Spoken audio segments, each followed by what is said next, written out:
चलिए ले लीजिए, कम से कम कुछ होना चाहिए दिखाने के लिए। ईरान इजराइल जंग को लेकर अब बहुत बड़ा खुलासा इस वक्त का देखिए।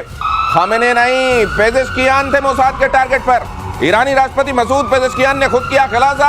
मसूद पेजेश्कियान ने कहा है हम बातचीत के लिए तैयार, लेकिन अमेरिका पर भरोसा कैसे। अब खुद पेजेश्कियान बता रहे नहीं, टारगेट ऐसा खामेने ही नहीं थे। टारगेट तो अब इसमें भी तो बड़ा बनता है ना आदमी कि टारगेट कौन था। टारगेट वो थे तो वो बड़े हैं, टारगेट अगर ये थे तो ये बड़े। मुझको वहां ये लड़ाई भी शुरू हो गई क्या? बिल्कुल बिल्कुल। अच्छा देखिए ना, बात यह है कि आइडियोलॉजिकल और सुप्रीम लीडर कौन है ईरान का, वो तो खामेनेई नहीं है। पेजेश्कियान तो आएगा, इसके बाद कोई और जाएगा, ये सब चलता रहेगा, ठीक है। और इसने बट एक बात है सबकी, चाहे वो दुश्मन हो चाहे वो दोस्त हो, चाहे वो कैसे, सब यही पूछ रहे हैं यार अमेरिका पे भरोसा कैसे करें। देखना अब ये भी यही करा, आप देख रहे हो ना, ये भी यही करा, ईरान भी यही कह रहा है अमेरिका पे भरोसा कैसे करें। भारत भी दबे लफ्जों में भारत भी कह रहा है यार इन पे कैसे भरोसा करें। कह रहे हैं हम अभी नहीं कह रहे, लेकिन हम इम्प्लाई कर रहे हैं, हम इम्प्लाई कर रहे हैं कि यार इनके ये अमेरिका, ये ट्रंप कल सवेरे बोल देगा। आपने ट्रंप को पैसा दे दिया, आपने बोला हमें F-35 दे दो, हमें 5 स्क्वाड्रन चाहिए, ये पैसा लेके बोलेगा कौन से पैसे मुझे तो याद नहीं, सही बात बोल सकता है। बिल्कुल, अमेरिका ने रोक दिया था इजराइल का हथियार पैसे लेने के बाद, इसलिए मैं कह रहा हूं। अच्छा, ऐसे लोग बड़े खतरनाक होते हैं जी। ये कोर्ट में जाने के बाद ये साबित कर देते हैं कि साहब हम तो पागल थे, इनके ऊपर कोई आरोप भी आयद नहीं होता। ये अगर किसी का मर्डर भी कर दें इस तरह के लोग जो अनप्रेडिक्टेबल होते हैं तो कहा जाता है अच्छा इनको कोई मानसिक विकार है, चलिए जाने दीजिए, तो है ही ऐसे, इनके दिमाग में खराबी है, खप्त है, फिर क्या कीजिएगा। अगली खबर देखिए, ईरान में ट्रंप नेतन्याहू के खिलाफ फतवा। 2 कट्टरपंथी मौलवियों ने जारी किया, यह बड़ी मजेदार खबर है, ध्यान से देखिएगा। जारी किया फतवा, दोनों नेताओं के कत्ल करने पर इनाम का ऐलान। फतवे में दोनों को बताया इस्लाम का दुश्मन। चंदे के जरिए अब तक 17 करोड़ से ज्यादा की उगाही। खामेनेई के करीबी है फतवा जारी करने वाले, क्राउड फंडिंग से खामेनेई। अब ये देखिए, अब मुझको लग रहा है ये जब जमा हो जाएगा तो कहीं रातों रात ये पता न चले कि गायब है वो जिन्होंने जमा कराया था। मैं बता रहा हूं आपको, ये इतनी बड़ी कॉमेडी है, मुझे तो हंसी आ रही है। जस्ट इमेजिन, आप कह रहे हैं कि नेतन्याहू और ट्रंप को मार दो, और आप कह रहे हैं कि मारने से पहले सबसे पहले चंदा इकट्ठा करो, क्योंकि चंदा जरूरी है, क्योंकि आप किसी ना किसी को तो पैसा देंगे। अच्छा, जो मुल्क HQ9 नहीं खरीद पा रहा, जिसके लिए तेल दे रहा है, अब मैं तो कह रहा हूं कि आप चंदा क्यों इकट्ठा कर रहे हैं, आप तेल दे दो, आप तेल दे दो, बोलो कि हम तुम्हें तेल दे देंगे, तुम मारने की कोशिश करो। ये अजीबोगरीब मामला है कि वहां पे मौलवी फतवा जारी कर रहे हैं कि नेतन्याहू को मार दो, इसको मार दो, उसको मार दो। अरे तुम्हारी फौज किसके लिए है, तुम्हारी फौज किसके लिए है, तुम्हारी इंटेलिजेंस एजेंसीज किसके लिए हैं? ये मस्जिद से इकट्ठा कर रहे हैं पैसा, ये कह रहे हैं 17 करोड़ रुपए इकट्ठा कर लिया हमने। ये दिनेश का जो शक है गौरव वही है, इकट्ठा करो रातों रात चंपत। मौलवी साहब का क्या पता, नाम तो आया नहीं है। खामेनेई के बोले पता नहीं कौन सा मौलवी था, कहां चला गया। तो ये वाला हर मुद्दे पे पैसा इकट्ठा। बिल्कुल, यही पाकिस्तानी चीफ जस्टिस ने करा था, साकिब निसार ने। बोला कि पाकिस्तान को डैम चाहिए, तो गरीब पाकिस्तान, तू 5 रुपए दे, तू 10 रुपए दे, तू 20 रुपए, 50, 100 करोड़ों रुपए इकट्ठा होगा। साकिब निसार चंपत अमेरिका गायब। उन्होंने पाकिस्तानियों ने पूछा डैम कहां है, कहता वल्लाह हबीबी कौन सी डैम की बात करती तुम, यहां पे कोई डैम नहीं है। फिर बोला मैंने तो अखबार में ऐड दे दी, उसमें पैसा खर्च हो गया, वो गायब हो गया पैसे लेके। Chief justice of Pakistan Saqib Nisar. क्या आपके भी मेरे जैसे पेट में बल पड़ रहे हैं? अगली खबर देखिए, भारतीय सेना की और बढ़ेगी ताकत। DRDO की माउंटेड गन सिस्टम वाली जो पूरी इक्विपमेंट है उसका ट्रायल जारी। देसी हथियार की बेहद सटीक मारक क्षमता। ये देखिए, ये भारत आत्मनिर्भरता की तरफ, और इस तरीके का एग्रेसिव भारत आपने कभी नहीं देखा होगा। आत्मरक्षा को लेके आत्मनिर्भरता, और इतनी आक्रामक आत्मनिर्भरता ये पहले कभी नहीं देखी गई। सर इसका महत्व बताइए आप तो। देखिए, ये मीडियमाइजेशन चल रहा है आर्टिलरी का भारत में, और बड़े एग्रेसिवली चल रहा है, और बोल रहे हैं कि 10 साल के अंदर पूरा मीडियमाइजेशन हो जाएगा। यानी कि 155 mm का जो कैलिबर है, मैं लोगों को आसान शब्दों में जैसे सर कहते हैं सरलीकरण ये है कि बोफोर्स का भी वही कैलिबर है 155 mm। अच्छा 155 इंटू XYZ, इसमें भी कम ज्यादा है, लेकिन इसको करवा रहे हैं, और ये सारी की सारी भारत में बन रही हैं। जो लास्ट हमने वेपन लिया था 155 mm का, जो बाहर से लिया था अमेरिका से, दैट वाज कॉल्ड M777।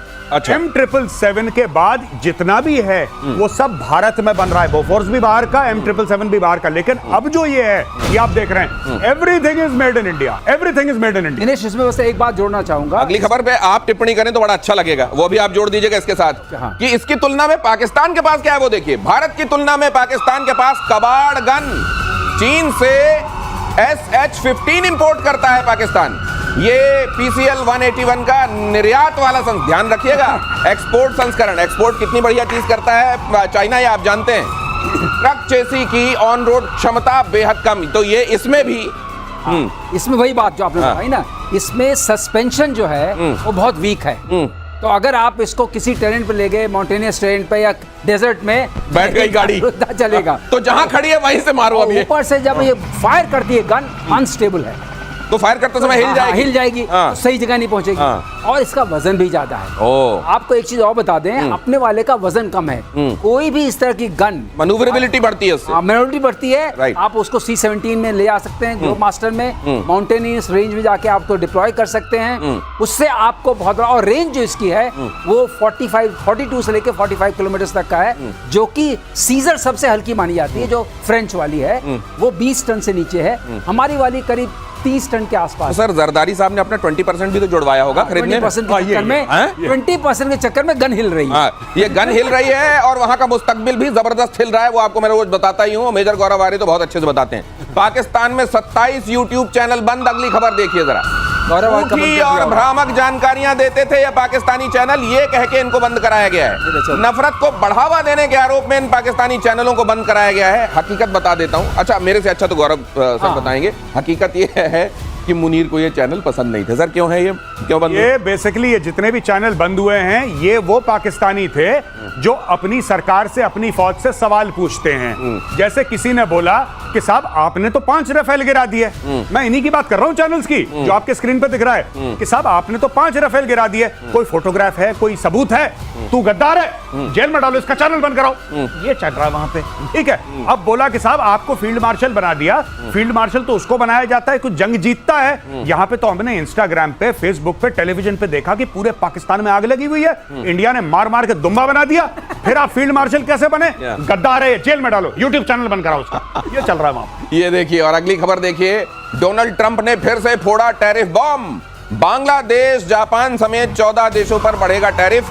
25 से 40% तक टैरिफ बढ़ाने का ऐलान। बुधवार को ट्रंप ग्लोबल टैरिफ का करेंगे ऐलान। 1 अगस्त से लागू होगा ग्लोबल टैरिफ। तो यहां पर जरा ये ट्रंप साहब का टैरिफ वाला मामला भी देख ले। लेकिन सर बांग्लादेश पे करने से इन अ वे इंडिया को तो फायदा है। मैं बता रहा हूं, मुझे इतनी हंसी आ रही है। ये मोहम्मद यूनुस जो है, ये अमेरिकन डीप स्टेट का ही बच्चा है। ये क्लिंटन फाउंडेशन से पैसा लेके और ये जो बाइडेन के आशीर्वाद से वहां पे कुर्सी पे बैठा विराजमान हो गया। अब सत्ता चेंज हो गई, अब ट्रंप आ गया, अब ट्रंप इसी की जड़ें काट रहा है। अब वो बता रहा, जैसे बोल रहे हैं ना कि अमेरिका पे you can't rely on America, यही बांग्लादेश की भी प्रॉब्लम है। कह रहा है यार 1 साल पहले तो अमेरिका पे पूरा रिलायंस था, ये क्या हुआ जनवरी के बाद? ज़ेलेंस्की भी तो यही कह रहा है। ज़ेलेंस्की भी ये कह रहा है। सब बेचारे एक ही, जिसको कहते हैं ना, एक ही सांप के डसे हुए हैं सबके सब। ये कुल मिला के अमेरिका में ये वाली हालत भी है कि दुकान में सुबह कोई और गल्ले में बैठा होता है, शाम को कोई और गल्ले में बैठा होता है। जब तक आप माल ले जाते हैं आपको पता चलता है अरे ये क्या था, और आप कहते हैं भाई साहब ये क्या दे दिया, बोले वो उसने दिया होगा, मैं नहीं जानता। अगली खबर देखिए। और तेज होने वाली है रशिया और यूक्रेन की जंग। हम यूक्रेन को और हथियार भेजेंगे, कहा ट्रंप ने। यूक्रेन को अपनी रक्षा करने का अधिकार। यूक्रेन ने अमेरिका से ड्रोन डील भी की है। लीजिए लीजिए। एक दिन कहते हैं नहीं दूंगा, अपना रक्षा बजट बढ़ाओ, अपना देखो भाई इसकी क्या मदद करनी है देख लो। अगले दिन हम तुमको हथियार देंगे और उसी जोश में जाके फिर से कोई हम। दिनेश एक बात पे ध्यान रखिए, गेम।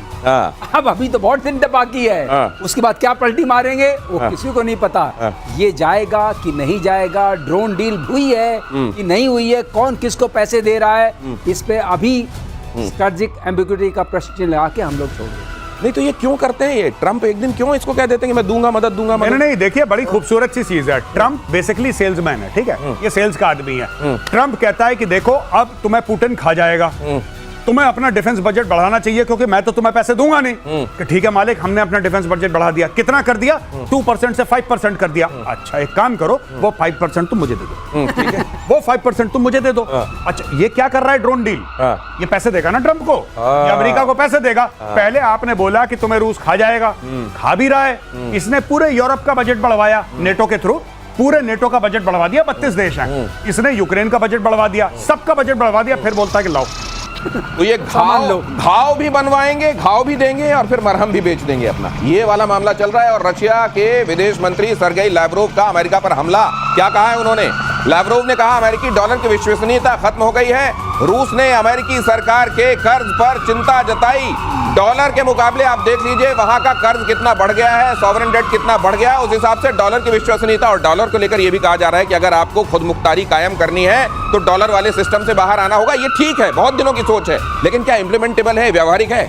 अभी व्यावहारिक नहीं है, लेकिन इसके ऊपर बहुत ज्यादा प्रश्न चिन्ह खड़े हो गए हैं, क्योंकि डॉलर जो रशिया के थे उसके $600 थे, $600 बिलियन, सॉरी 600 बिलियन डॉलर, वो सारे के सारे कब्जे में कर लिए गए। वो वापस नहीं मिले जब वॉर शुरू हुई। इसका मतलब डॉलर जो है, जो एक सैंक्टिटी थी कि आपके अगर पैसे आपको मिलेंगे, वो सैंक्टिटी खत्म हो गई है। इसलिए ये चल रहा है। और ट्रम्प ने दहशत हमें भड़काया भी, वो क्या किया, उसे धमकाया है कि टैरिफ बढ़ा देंगे। अगली खबर देखिए जरा, 2027 तक, और ये पीली छड़ी आपके पास आ रही है सर, 2027 तक पूरा हो जाएगा कलादान प्रोजेक्ट। ये प्रोजेक्ट क्या है जरा वो भी देखिए। आइजॉल कोलकाता के बीच में 700 किलोमीटर की दूरी होगी कम। पूर्वोत्तर भारत को देश के दूसरे हिस्सों से जोड़ना होगा आसान। सर ये सब जो दिखाई दे रहा है जी, ये कोलकाता से, ये जो सिडवे पोर्ट दिखाई दे रहा है, ये जो म्यांमार का हिस्सा दिखाई दे रहा है, जरा ये बताइए बांग्लादेश के हिसाब से इसका स्ट्रेटेजिक सिग्निफिकेंस क्या है? वो रही आपकी मिसाइल सर। जी, मेरी मिसाइल ये है, देखिए साहब, बात ये है कि इसको लेके बांग्लादेश को और पाकिस्तानियों को बड़ी खुजली है। ये तो आपको पता ही है। क्या स्टोरी है? चिकन नेक वाली। ये 22 किलोमीटर चौड़ा चिकन नेक है। सिलीगुड़ी कॉरिडोर भी आप कह सकते हैं। ठीक है। अब ये हर समय कहते हैं यहाँ से इस जगह जूम इन कीजिए जी। हम इसको रोक देंगे, हम ये कर देंगे, हम वो कर देंगे, फलाना ढिमका। अब यहाँ से सीधा आप यहाँ पे बनाएंगे। आपने बांग्लादेश को सरकमवेंट कर दिया। बांग्लादेश अक्सर ये कहता है कि हम इसको ब्लॉक कर देंगे। इंडिया ने बोला कि आप मैप को जरा ध्यान से देखो, you are actually surrounded by India. आप ये नहीं देख रहे, यहाँ पे हमारा मिजोरम है, यहाँ पे हमारा वेस्ट बंगाल है, ठीक है, दोनों तरफ हमारी फौज है। अगर कल इंडियन आर्मी बोलती है कि हमें यहाँ पे बीच में कहीं हेलो बोलना है, कि तुम यहाँ से हिलो, मैं यहाँ से हिलता हूँ, यहाँ पे हाथ मिलाते हैं, बांग्लादेश तोड़ जाएगा। और यही चीज हेमंत बिस्व शर्मा ने बोली थी। हेमंत बिस्व शर्मा साहब ने क्या बोला कि हमारा एक चिकन नेक है, तुम्हारे बेटा 2-2 चिकन नेक हैं। जिस दिन इंडिया अपनी सी पे आ गया और यहाँ पे इस इलाके में इनका नीचे की ओर अगर आप देखेंगे, यहाँ if I can see the map correctly, यहाँ पे अराकान आर्मी ठोक रही है इनको। यहाँ पे नीचे कॉक्सिस बाजार है, एक अराकान आर्मी ठोक रही है इनको। तो they are under great deal of pressure. ये पूरा आपने सर्कमवेंट कर दिया। ये वही चीज इंडिया ने करी है, जो इंडिया ने बात चलिए, ये जो सी है ना, इस पे पूरा कब्जा हम लोगों का है। ये जो सी है बंगाल, ये वही वाली बात हो गई। और ये देखिए, ये एक नेक यहाँ भी है। ये चिकन नेक अगर तुम कमजोरी के तौर पर हमारा बता रहे हो तो तुम्हारी कमजोरियां ज्यादा है, और तुम्हारा जो तुम कह रहे हो ना, सामने नहीं जाने दूंगा, आगे नहीं बढ़ने दूंगा, जिस कमरे में तुम खड़े हो वो हमारा कमरा है। कुल मिलाकर ये बताने सर बहुत धन्यवाद। प्रतिशोध में वक्त नहीं है, वरना और बात करने का मन था। आप सबका भी बहुत धन्यवाद प्रतिशोध के साथ जुड़ने के लिए। नमस्कार, जय हिंद।